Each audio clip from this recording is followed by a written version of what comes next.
राज्यातल्या जिल्हा परिषद आणि पंचायत समिती निवडणुकांसाठी आज उमेदवारी अर्ज मागे घेण्याचा शेवटचा दिवस आहे। आजच अंतिम उमेदवारांची यादी जाहीर होणार असल्यानं लढतींचं चित्र स्पष्ट होणार आहे। चिन्हांचं वाटप देखील आजच करण्यात येणार असल्याची माहिती मिळते। 12 जिल्हा परिषद आणि 125 पंचायत समित्यांसाठी 5 फेब्रुवारीला मतदान होणार असून 7 फेब्रुवारीला मतमोजणी होणार आहे। नगरपालिका आणि त्यानंतर महापालिका निवडणुकीनंतर आता जिल्हा परिषद निवडणुकांमध्ये देखील मुख्यमंत्री देवेंद्र फडणवीस आणि उपमुख्यमंत्री एकनाथ शिंदे यांच्या सभांचा धडाका पाहायला मिळणार आहे। मुख्यमंत्री देवेंद्र फडणवीस जिल्हा परिषद निवडणुकीसाठी 7 दिवसांमध्ये 22 सभा घेणार असल्याची माहिती आहे। तर 28 जानेवारी ते 3 फेब्रुवारी पर्यंत जिल्हा परिषद असलेल्या जिल्ह्यामध्ये मुख्यमंत्र्यांच्या सभा या पार पडणार आहेत। दरम्यान 28 जानेवारीला रत्नागिरी, सिंधुदुर्ग आणि रायगडमध्ये मुख्यमंत्र्यांच्या सभा या पार पडणार आहेत। उपमुख्यमंत्री एकनाथ शिंदे यांचा जिल्हा परिषद निवडणुकीमध्ये सभांचा धडाका पाहायला मिळणार आहे। राज्यभरामध्ये एकनाथ शिंदे यांच्या 30हून अधिक सभा आणि रोड शो होणार आहेत। नगर परिषद आणि महापालिका निवडणुकांपाठोपाठ आता जिल्हा परिषद निवडणुकांमध्ये देखील शिवसेनेनं मायक्रो प्लॅनिंग सुरू केलंय। मतदारांपर्यंत पोहोचण्यासाठी शिवसेनेची प्रचार रणनीती ही ठरलेली असून एकनाथ शिंदेंच्या सर्वाधिक सभा ह्या आयोजित करण्यात आल्या आहेत। महापालिका निवडणुकीनंतर मुंबईमध्ये महापौर पदासाठी रस्सीखेच सुरू आहे आणि अशातच एकनाथ शिंदेंनी नवनिर्वाचित नगरसेवकांना अनेक दिवस हॉटेलमध्ये एकत्र ठेवलं होतं। त्यावरून विरोधकांनी शिंदेंवरती जोरदार टीका केली होती। दरम्यान आज दुपारी 4 वाजता शिवसेनेचे नगरसेवक हे गटस्थापन करणार आहेत। बेलापूरला जाऊन गटस्थापन करण्यापूर्वी शिवसेनेचे नवनिर्वाचित नगरसेवक हे बाळासाहेब ठाकरेंच्या स्मृतीस्थळी जाऊन अभिवादन करतील। शिवसेनेच्या गटनेते पदासाठी तृष्णा विश्वासराव आणि यामिनी जाधव यांच्या नावाची चर्चा असून नेमकी कोणाची गटनेतेपदी निवड होते हे पाहणं महत्त्वाचं असेल। ठाणे महापालिकेमध्ये भाजपच्या गटनेतेपदी माजी उपमहापौर मुकेश मोकाशी यांची निवड करण्यात आली आहे। उद्या सकाळी 11 वाजता ठाण्यातील भाजपचे नगरसेवक बेलापूर इथल्या कोकण भवनामध्ये जाऊन गटनोंदणी करणार आहेत। जिल्हा परिषदेच्या निवडणुकीमध्ये अनेक ठिकाणी अजित पवार आणि शरद पवारांची राष्ट्रवादीही एकत्र आली आहे। या निवडणुकीमध्ये काही ठिकाणी दोन्ही राष्ट्रवादीचे उमेदवार हे घड्याळ चिन्हावरती निवडणूक लढवतात, तर काही ठिकाणी तुतारी चिन्हावरती निवडणूक लढवणार आहेत। खासदार सुप्रिया सुळेंनी याची माहिती दिली आहे। स्थानिक नेत्यांनी याबाबत ॲडजस्टमेंट केल्याचं सुप्रिया सुळेंनी सांगितलंय। तर जिल्हा परिषद आणि हे आमचे सगळे स्थानिक नेते सगळं बघतात।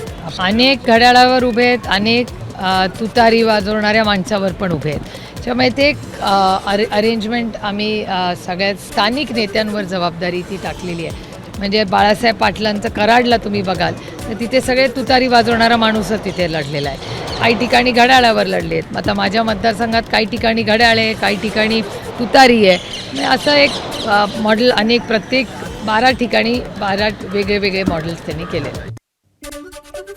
ठाकरेंच्या शिवसेनेचे नेते अंबादास दानवेंबाबत उद्योगमंत्री उदय सामंत यांनी मोठं वक्तव्य केलंय। अंबादास दानवे थोड्याच दिवसांनी आमच्या सोबत असतील, त्यांची प्रोसेस सुरू झाली आहे असा दावा उदय सामंत यांनी केलाय। तर मंत्री संजय शिरसाट यांनी देखील याबाबत प्रतिक्रिया देऊन एक प्रकारे सामंत यांच्या दाव्याला दुजोरा दिलाय। दुसरीकडे अंबादास दानवेंनी मात्र दावा फेटाळत उदय सामंत यांच्यावरती टीका केली आहे।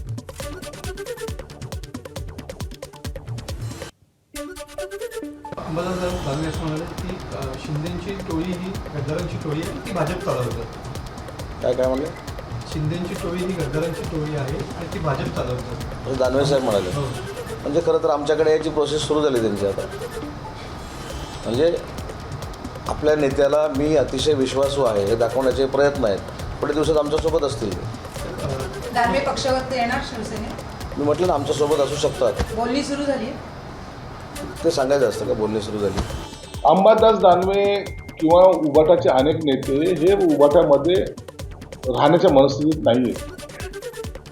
अनेक पक्षाकडे अनेक लोक जात आहेत, कदाचित त्याच पद्धतीने हे यांच्याकडे गेले असावे आणि म्हणून काय जे काही प्रोसेस होईल ते त्याचा निर्णय एकनाथ शिंदे साहेब घेतील। मला वाटतं असं ते बोलले नाही। मी त्यांनाच फोन लावला तुम्हाला स्पष्ट सांगायचं तर, पण त्यांनी सांगितलं की दावोस वगैरे विषय अंबादास दानवेंनी टीका केलेली आहे आणि अंबादास दानवे तुमच्यावर फार टीका करतात। तर त्यांनी एक नॅचरल पॉलिटिकल उत्तर मी सांगू शकतो, तसंच पद्धतीने उत्तर देऊ शकतो, पण तसं देणार नाही मी। परंतु मला असं वाटतं अशा पद्धतीनं त्यांचं वक्तव्य फार घेण्याची गरज नाही सिरियसली. मी शिवसेना प्रमुखांचा शिवसैनिक आहे, उद्धवजींच्या नेतृत्वाखाली काम करणारा शिवसैनिक आहे आणि त्यांच्यावर रोज टीका करतो आणि म्हणून पत्रकारांनी प्रश्न त्यांना विचारला अशी मला माहिती कळाली, म्हणून त्यांनी अशा पद्धतीनं उत्तर दिलं. पण माझ्या टीकेचा जोर आणखी वाढेल हेही सांगतो आणि असं त्यांचं जे स्वप्न आहे ते कधी पूर्ण होणार नाही हेही सांगतो. चंद्रपूर महानगरपालिकेतील सत्ता स्थापनेसाठी मुख्यमंत्री देवेंद्र फडणवीस यांच्यासोबत चर्चा करण्यासाठी भाजपचे नेते सुधीर मुनगंटीवार हे आज मुंबईला जाणार आहेत. याआधी काल मुख्यमंत्री देवेंद्र फडणवीसांनी आमदार बंटी भांगडिया आणि किशोर जोरगेवारांसोबत सत्ता स्थापनेवरती चर्चा केली. सत्ता स्थापनेमध्ये मुनगंटीवारांचं मत महत्त्वाचं असल्यामुळे ठाकरेंच्या शिवसेनेला महापौरपद द्यायचं की नाही याबद्दल अंतिम निर्णय मुनगंटीवारांसोबत होणाऱ्या चर्चेनंतरच होणार असल्याची माहिती आहे. तर ठाकरेंच्या शिवसेनेचे जिल्हा प्रमुख संदीप गिऱ्हेही या भेटीमध्ये उपस्थित असतील. महायुती येणाऱ्या जिल्हा परिषद निवडणुकीमध्ये सर्व जागांवरती विजय मिळवेल असा विश्वास केंद्रीय मंत्री रामदास आठवले यांनी व्यक्त केला आहे. तर मुंबईला लवकरच महापौर मिळेल अशी अपेक्षा देखील त्यांनी व्यक्त केली. मुख्यमंत्री देवेंद्र फडणवीसांनी आपल्या मंत्र्यांचं रिपोर्ट कार्ड हे जनतेपुढे सादर केलं. शासकीय कामकाज अधिक पारदर्शक, गतिमान आणि नागरिकाभिमुख करण्यासाठी राबवण्यात आलेल्या 150 दिवसांच्या ई गव्हर्नन्स या सुधारणा कार्यक्रमामध्ये मंत्री नितेश राणे आणि मंत्री शिवेंद्रराजेंच्या मंडळांनी बाजी मारली आहे. तर स्वतः मुख्यमंत्र्यांनी उत्कृष्ट कामगिरी करणाऱ्या मंत्र्यांची यादी ही एक्सवरती पोस्ट केली. कार्यालयाची वेबसाईट, आपलं सरकार प्रणाली, ई ऑफिस, कार्यालयाचा डॅशबोर्ड, व्हॉट्सअप चॅटबॉट, AI आणि ब्लॉकचेनचा वापर या 7 सर्वंकष मुद्द्यांवरती उल्लेखनीय कामगिरी ही जाहीर करण्यात आली आहे. कल्याण डोंबिवली महापालिका निवडणुकीमध्ये ठाकरेंच्या शिवसेनेचे 11 नगरसेवक निवडून आलेले आहेत. मात्र याआधी 4 नगरसेवक हे अद्यापही नॉट रिचेबल आहेत. त्यामुळे ठाकरेंच्या उर्वरित 7 नगरसेवकांनी आपला गट स्थापन केलाय. गटनेता उमेश बोरगावकर, प्रतोद संकेत भोईर यांच्यासह उर्वरित 5 नगरसेवकांनी अज्ञात स्थळी राहणं पसंत केलं. दरम्यान या नगरसेवकांचा एक व्हिडिओ सध्या व्हायरल झालाय. यामध्ये गटनेते उमेश बोरगावकर यांनी आपली भूमिका मांडलेली आहे. जनतेनं आम्हाला मशाल चिन्हावरती निवडून दिलं, त्यामुळे आम्ही जनता आणि पक्षाच्या विश्वासाला तडा जाऊ देणार नाही, असं बोरगावकर यांनी म्हटलंय. मतदारांनी मशाल या चिन्हापुढे दाबून, बटन दाबून आम्हाला निवडून दिलेलं आहे. त्या विश्वास आणि निष्ठेला तडा न जाऊ देता त्यांच्याशी एकनिष्ठ राहण्यासाठी, पक्षाशी एकनिष्ठ राहण्यासाठी आम्हाला अज्ञातवासात राहावं लागतंय. त्यामुळे आज प्रभागामध्ये आम्ही या कार्यक्रमांमध्ये सहभागी होत नाही, परंतु जिथे आहोत तिथे झेंडावंदनाचा कार्यक्रम केलेला आहे आणि प्रजासत्ताक दिनाच्या आपल्या सर्वांना खूप खूप शुभेच्छा. कल्याणमध्ये ठाकरेंच्या शिवसेनेचे उपविभाग प्रमुख रमेश तिखेंचा हृदयविकाराच्या झटक्यानं मृत्यू झालाय. बेपत्ता नगरसेवकांचे पोस्टर लावल्यानं काल तिखेंविरोधामध्ये गुन्हा दाखल करण्यात आला होता. दरम्यान पोलिसांच्या कारवाईच्या धास्तीनं तिखेंचा मृत्यू झाल्याचा गंभीर आरोप ठाकरेंच्या शिवसेनेच्या कार्यकर्त्यांनी केला. पोलिसांकडून रमेश तिखेंना चौकशीसाठी वारंवार फोन येत असल्याचा दावा देखील कार्यकर्त्यांनी केला.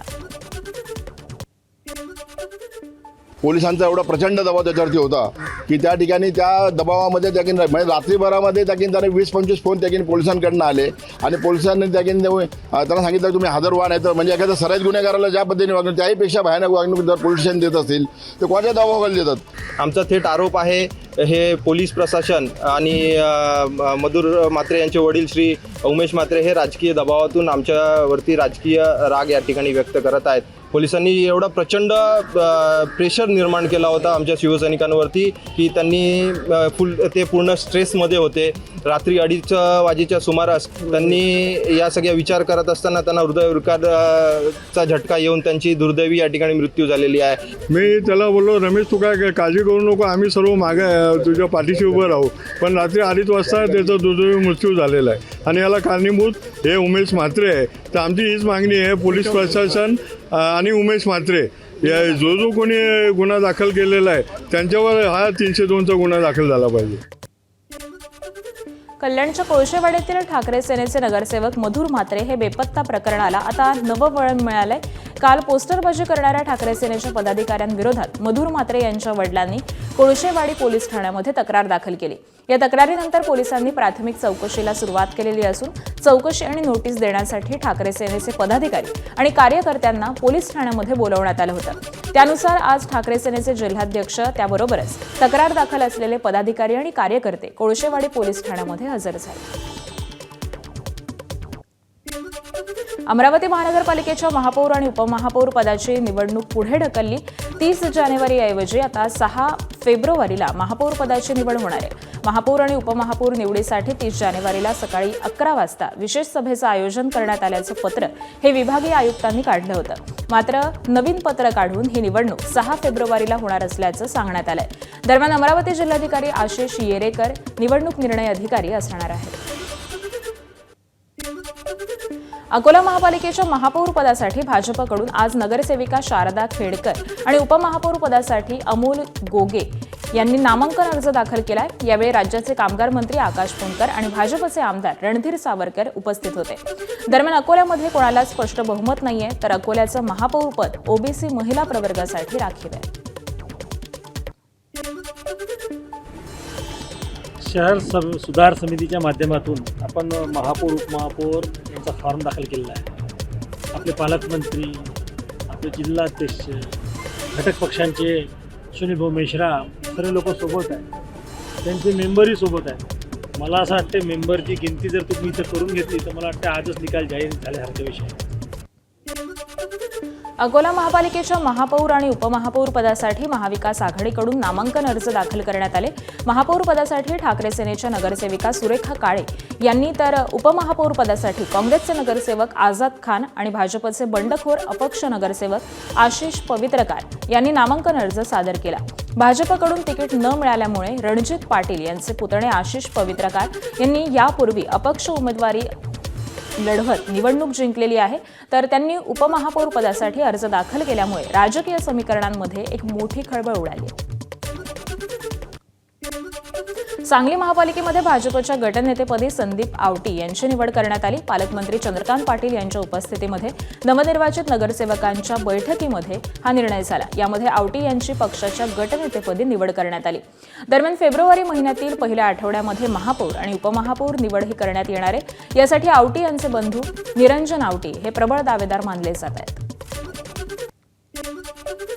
चंद्रपूर महापालिकेच्या सत्ता स्थापनेसाठी हालचालींना वेग आलाय। भाजप आमदार किशोर जोरगेवार आणि भाजपचे नेते बंटी भांगडिया यांनी मुख्यमंत्री देवेंद्र फडणवीस यांची भेट घेतली। यावेळी त्यांनी भाजप 24, ठाकरे सेना 6, वंचित 2 आणि इतर 2 असा फॉर्म्युलावरती चर्चा केली आहे। काँग्रेसला सत्तेबाहेर ठेवण्यासाठी भाजपकडून प्रयत्न सुरू आहे। काँग्रेसचे नेते विजय वडेट्टीवार आणि प्रतिभा धानोरकर या गटाच्या वादामुळे चंद्रपूर महापालिकेमध्ये भाजपकडून सत्ता स्थापनेच्या हालचाली या सुरू झाल्यात। रायगडमध्ये जिल्हा परिषदेच्या निवडणुकीचं वातावरण हे चांगलंच तापताना पाहायला मिळतंय। रायगडमध्ये शेकापचा मुख्य शत्रू शिवसेना असल्याचं मोठं वक्तव्य हे शेकापच्या राज्य प्रवक्त्या चित्रलेखा पाटील यांनी केलंय। तसंच रायगडमध्ये शिवसेनेसमोर महायुतीतील घटक पक्ष भाजप आणि राष्ट्रवादी ही उभी असताना शेकापनं देखील शिवसेनेसमोर दंड थोपटल्याचे संकेत हे चित्रलेखा पाटील यांनी दिले। हे शत्रुत्व नाही, विचारांची लढाई आहे, पण शिवसेना पातळी सोडून राजकारण करत असल्याचा आरोप हा चित्रलेखा पाटील यांनी केला। आज जर आपण पाहिलं तर शिंदे गट हा प्रचंड इथे विचित्र राजकारण करतोय। म्हणजे अगदी राजकारणाची पातळी सोडून ते राजकारण करताना त्यांचे नेते आपल्याला दिसतात। मग ती हुकुमशाही असेल, मारामारी असेल, मर्डर्स असतील, या सगळ्या गोष्टी आपल्याला दिसतात। त्याच्यामुळे आमचा सगळ्यात मोठा रायगडमधला शत्रू हा शिंदे गट असेल आणि या मतदारसंघात तर निश्चितपणे। एबीपी माझा, उघडा डोळे बघा नीट।